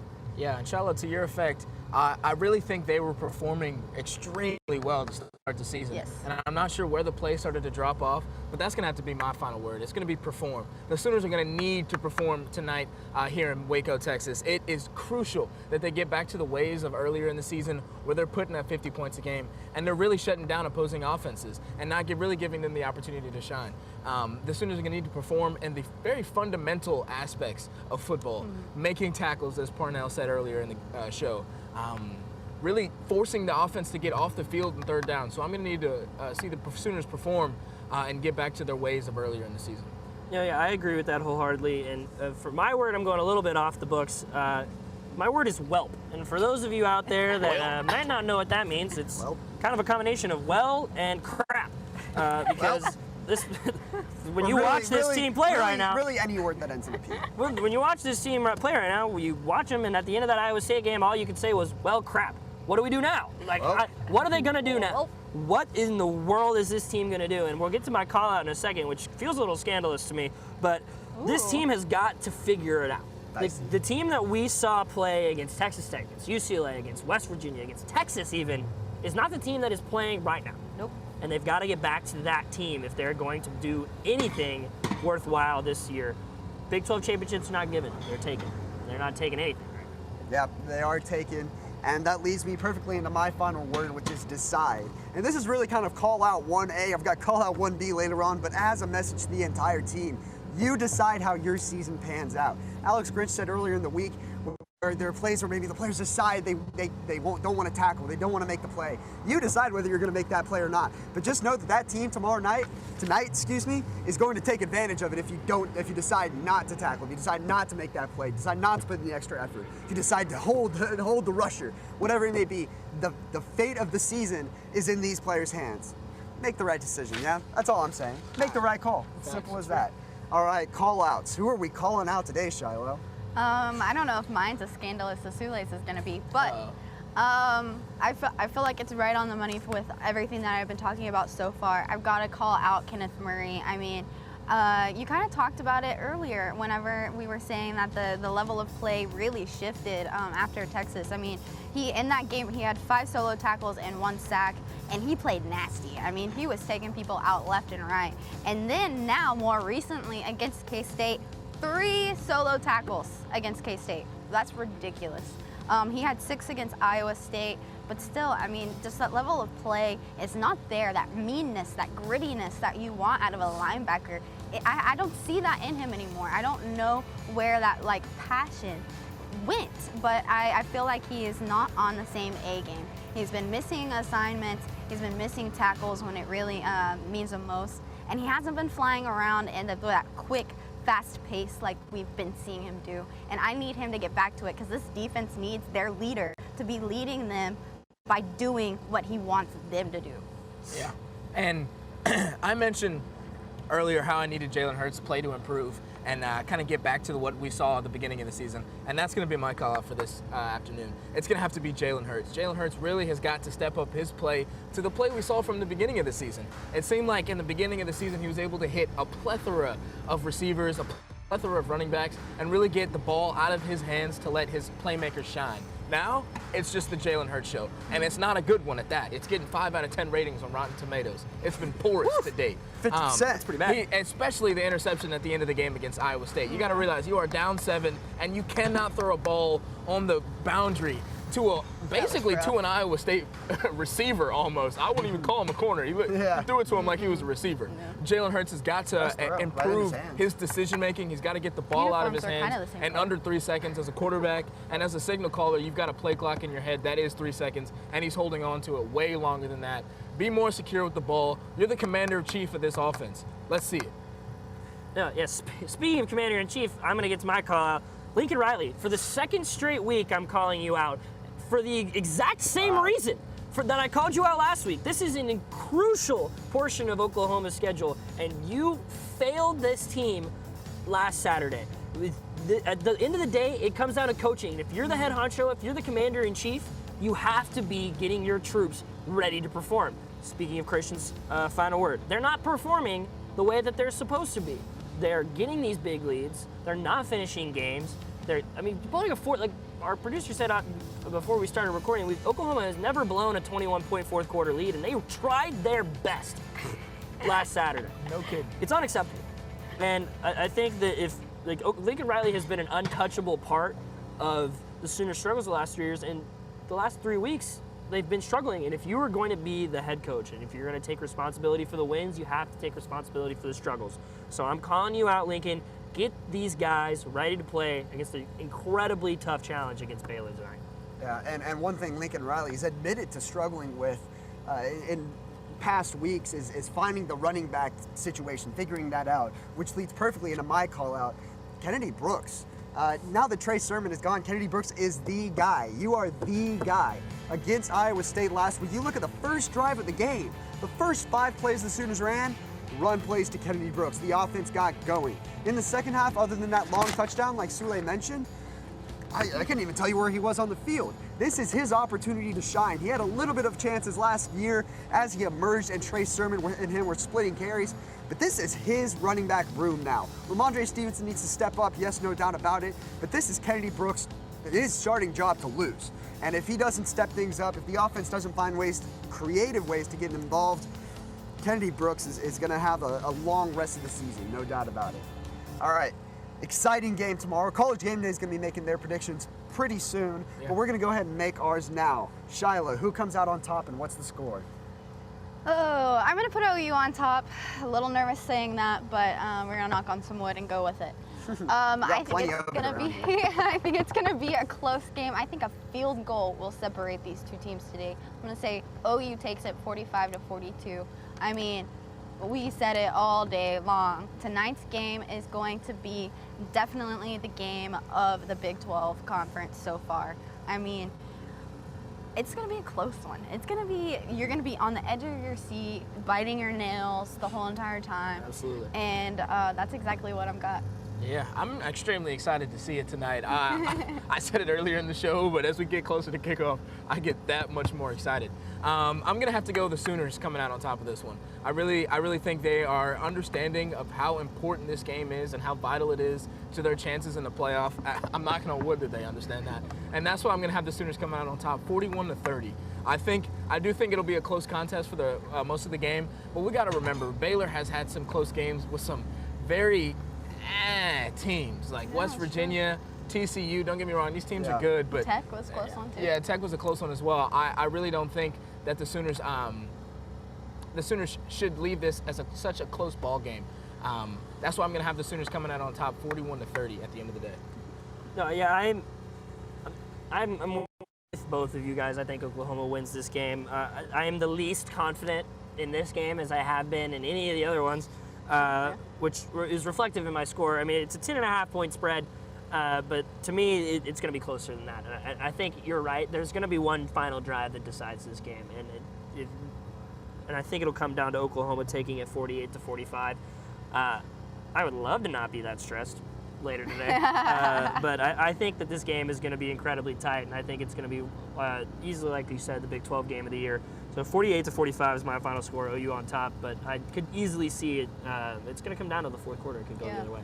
Yeah, it could go either way. I think that's one of the best parts about this time of the year is each of these games could go either way, really. Championship November. It's Championship November. And speaking of Championship November, in the last 2 seasons since Lincoln Riley has been head coach, the Sooners have been undefeated in Championship November. So I'm going to keep that one rolling and rock with Oklahoma on this one. 42-38. At this point, it's hard to predict the Sooners coming out by double digits or more based on what we've seen the last couple games. And I think this is going to be an offensive shootout. Fits right into the Big 12 style of play, and it's going to be a fun one. There's no doubt the excitement is through the roof. College game day, you can tell it's already starting to get loud behind us. And you just feel the anticipation coming.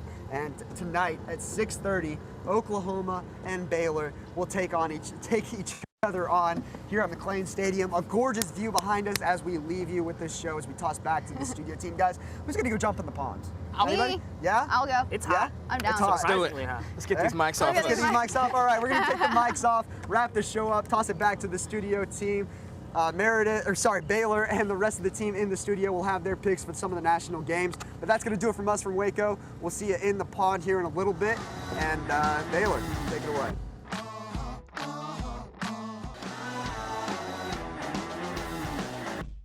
Welcome back to Gaylord Hall Studios. I'm Baylor Hurst here with James Myers, Caroline Grace, and Austin Hernandez to wrap up this week's edition of Game Day U.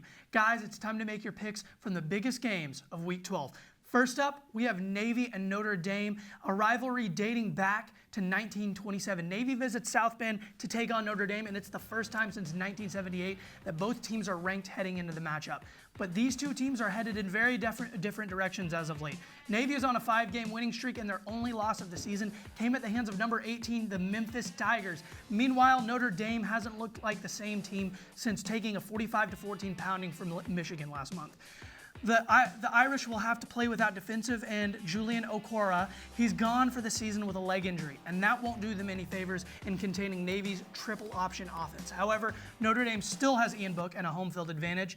Guys, James, will this be enough? Yeah, I'm going to go ahead. I'm just going to say I'm taking Fighting Irish in this one. We got to be honest here because it's going to be home field advantage. They don't want to be one of those teams that gets beat like the doors off of them. And Vegas likes them, so I like them. I'm going with Notre Dame. I thought that Navy lost to Army. Am I wrong? I'm probably wrong. Anyway, it's time for Notre Dame to get exposed. Navy has some solid wins, so I'm going with Navy. I'm actually going to go the other way and agree with James on this one. I'm actually going to go with Notre Dame. James said it. Vegas likes them, and I feel like they're due for a big one. They haven't done really well against ranked opponents this season, so I feel like they're due for one today. Well, the next big matchup on the slate today has huge implications in the SEC and across the nation. When Georgia steps into Jordan-Hare Stadium to take on Auburn, the Bulldogs can put to rest any questions about their legitimacy as a top 4 team with a win on the road. A win here would all but gift wrap an SEC title for Kirby Smart team, or an SEC title berth, mind you. As Caroline mentioned earlier, Auburn can play spoiler in a huge way over the last 3 weeks of the regular season. Their chances at a CFP berth are minuscule, but should they win today and get past Alabama in the Iron Bowl, they'll have derailed 2 bitter rivals and put themselves in an ideal position for a New Year's 6 bowl. Okay, we know what Caroline thinks, but James, who are you taking? I'm going to be honest with you here. I gotta go with Georgia, and the reason why is this is a playoff game. And looking at it from Auburn's perspective, Bo Nix does not play well in good games. He performed bad against LSU, he performed bad against Oregon, and he performed bad against Florida. I don't think he's up to snuff here. I gotta take Georgia for the win. Caroline, Auburn, okay. Austin? Oregon! It's an infection. It's I'm spreading. sticking with Auburn on this one, and there's one reason why the defense, I feel like they're going to get to Jake Fromm. They're going to keep him uncomfortable. He's not very mobile, so the fact that he'll have to throw a lot of passes, from the run, he's going to be very uncomfortable all game, which is not good, especially when it's your quarterback. And, like you said, Bo Nix, he hasn't played well, but he's been through enough big games this season to kind of know what he's going to need to do to possibly get the job done. So I'm going to roll with Auburn on this one. James, here's my eye roll. All right, oh we've my got. goodness. All right, we've got one more game between two ranked teams on the docket. Minnesota rows the boat to Kinnick Stadium as they take on Iowa. PJ Fleck and the Gophers have passed every test with flying colors thus far, but can the Cinderella run continue in one of the country's toughest road environments? And can Tanner Morgan replicate his phenomenal performance against Penn State? On the other side of things, the Hawkeyes are coming off a heartbreaker of a loss to Wisconsin last week, and their inconsistent offensive production continues to hold them back. However, it seems that we can always pencil Iowa in for one huge upset win every year. And guys, could this be it? Are you getting off the boat in Iowa City? Or are the Gophers about to be 10-0? I'm just saying, we don't live in a yellow submarine. We live on a golden boat. That's why I'm taking Minnesota to win this one. You see, James, I hopped on the boat a long time ago, so throw me that life jacket. I'm hopping in. Minnesota is legit. I'm still in the water. I'm not on the boat yet. I'm going to go with Iowa. I think the win. You're going to drown. They upset people. I might. That's their thing. But Iowa, they came to a close win against Wisconsin. Good defense. So I think they can get the job done here today. I think Minnesota, they let that big win last week get to them, and they don't get it done today. All right, that's all we have for you guys on Game Day U. Thanks so much for tuning in. Make sure to follow us on social media. Happy game day, and have a great week.